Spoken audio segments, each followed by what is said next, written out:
श्रद्धेय दर्शकवृन्द, नेपालको खोरिया खेती अथवा भस्मे खेतीको बारेमा यति नै मैले चर्चा गरेँ र अब म यहाँहरूलाई भारतका पूर्वोत्तर प्रान्तहरू आसाम, मणिपुर, नागाल्यान्ड र मिजोरमतिर गरिने झुम खेतीको बारेमा छोटो चर्चा गर्न चाहन्छु। अब सुरु गरौँ मणिपुरबाट। मणिपुरका धेरै पहाडी आदिवासी समुदायहरू विशेष गरी कुकिजो र नागा जाति लगायतका जनजातिहरूले परम्परागत रूपमा झुम खेती अथवा झुम कल्टिभेसन अथवा शिफ्टिङ कल्टिभेसन भन्छन् ठाउँ सरिसरिकन खेती गर्ने प्रणाली अपनाउँदै आइरहेका छन्। अब त्यहाँ झुम खेती केलाई भनिन्छ भन्ने सम्बन्धमा चर्चा गर्दा झुम खेतीमा पनि उही हो, नेपालको जस्तै किसानहरूले खोरिया अथवा भस्मे खेती जस्तै त्यहाँका किसानहरूले पहाडको कुनै वनझाडी भएको क्षेत्र रोज्छन् र झाडी र साना रुखहरू काट्छन् र केही समय सुकाएपछि जलाउँछन् र त्यसरी जलाएपछि त्यसबाट बनेको खरानीलाई प्राकृतिक मलको रूपमा प्रयोग गर्छन् र केही वर्ष त्यहीँ खेती गर्छन्। त्यसपछि अर्को क्षेत्रमा सर्छन् र पुरानो जमिनलाई पुनः वन बन्न छोडिदिन्छन् र त्यसलाई त्यहाँ स्ल्याश एन्ड बर्न एग्रिकल्चर पनि भनिन्छ अथवा वन जङ्गलका टुक्रा टुक्रा जङ्गलहरू रोज्ने अनि त्यहाँनिर खेती गर्ने प्रणाली पनि भन्ने गरिन्छ। अब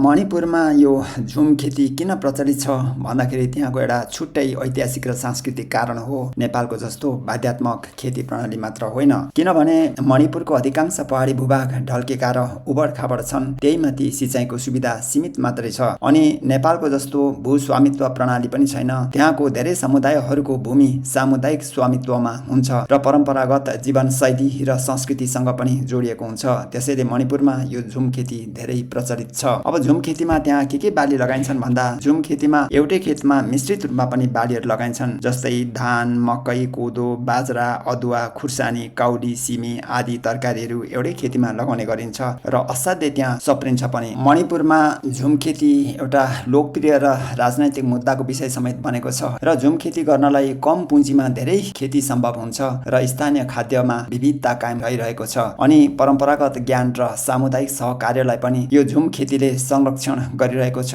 र जमिनलाई पनि लामो विश्राम अवधि दिइयो भने माटोको उर्वरा शक्ति पुनः फर्किने हुनाले यो झुम खेतीबाट त्यहाँ धेरै फाइदा पुगिरहेको छ। तर यति फाइदाहरू हुँदाहुँदै पनि अहिले विश्वको बदलिँदो जीवनशैलीले गर्दा त्यहाँ पनि समस्याहरू नआएका भने होइनन्, किनभने मणिपुरको जनसङ्ख्या बढ्दै जाँदा जमिनलाई आराम दिने समय पनि घटेको छ, वन विनाश र माटो कटानको जोखिम बढिरहेको छ र उत्पादन चाहिँ स्थायी कृषि भन्दा यो झुम खेतीमा कम हुन थालेको छ र मणिपुरमा पनि जलवायु परिवर्तनका कारण झुम खेती झन चुनौतीपूर्ण बन्दै गइरहेको छ। दर्शकवृन्द, अघि मैले भने जस्तो नेपालका भस्मे र खोरिया खेतीलाई जति यहाँका नेपालीहरूले लापरवाहीपूर्वक सजिलै छोडे नि, तर मणिपुरमा त्यस्तो होइन। मणिपुरको खोरिया अथवा भस्मे खेती भनेको त्यहाँको राजनीतिक सन्दर्भ, पहिचानको सन्दर्भ र सांस्कृतिक सन्दर्भसँग जोडिएको विषय हो। मणिपुरको राजनीतिक सन्दर्भमा यो झुम खेती बारम्बार उठ्ने गरिरहेको छ। त्यसैले मणिपुरको राजनीतिक सन्दर्भमा पनि यो झुम खेतीको विषयले ठूलो स्थान ओगटेको छ, किनभने झुम खेती केवल कृषि प्रणाली मात्र होइन, मणिपुरमा यो भूमि अधिकार र आदिवासी पहिचानसँग पनि जोडिएको विषय हो। धेरै पहाडी समुदायहरूले आफ्नो परम्परागत भूमि व्यवस्थापन प्रणाली र झुम खेतीलाई सांस्कृतिक तथा आर्थिक अधिकारको रूपमा हेरिरहेका छन्। त्यसैले भूमि, वन र प्रशासन सम्बन्धी बहसहरूमा झुम खेतीको विषय पनि महत्त्वपूर्ण रूपमा त्यहाँ हुने गरिरहेको छ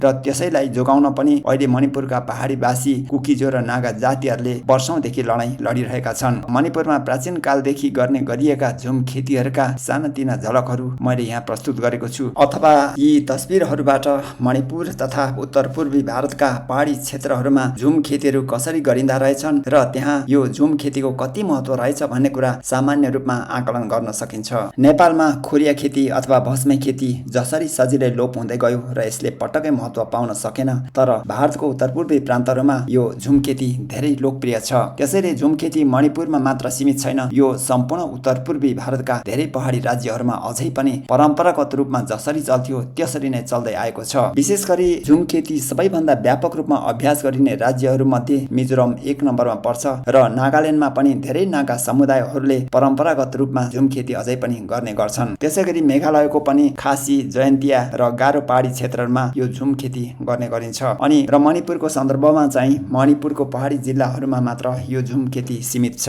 उता अरुणाञ्चल प्रदेशमा भने धेरै आदिवासी समुदायहरूको प्रमुख कृषि प्रणालीको रूपमा यो झुम खेती गर्ने गरिएको छ। त्यसैगरी त्रिपुरा प्रान्तमा पनि आदिवासी समुदायहरू बीच यो झुम खेती अझै प्रचलित छ। त्यसैगरी पूर्वोत्तर प्रान्तहरू मध्येको एउटा ठूलो प्रान्त आसामतिर पनि झुम खेतीको कुरा गर्दा आसामको मुख्यतः पहाडी तथा आदिवासी बहुल क्षेत्रहरूमा अझै पनि राज्यको अधिकांश भागमा यो झुम खेतीलाई स्थायी कृषि खेती प्रणालीको रूपमा गरिने गरिएको पाइन्छ। नेपालबाट जसरी भस्मे खेती अथवा खोरिया खेती सजिलै लोप भएर गयो, तर भारतका पूर्वोत्तर प्रान्तहरूमा त्यहाँको झुम खेती भने पनि यहाँको भस्मे र खोरिया खेती भने पनि आखिरी नाम एउटै हो। त्यो खेती त्यति सजिलै लोप भएर जाने जस्तो देखिँदैन र यसले आउँदो धेरै दशकसम्म महत्त्व राखी नै रहने देखिन्छ। किनभने भारतका पूर्वोत्तर प्रान्तहरूमा यो झुम खेतीले त्यहाँको राजनैतिक, सांस्कृतिक र जातीय महत्त्व बोकेको छ। तसर्थ पूर्वोत्तर प्रान्तहरूमा झुम खेतीको विशेष महत्त्व छ। त्यसमा पनि मिजोरममा झुम खेतीको विशेष महत्त्व छ। मिजोरममा झुम खेतीलाई स्थानीय रूपमा झुम नै भनिन्छ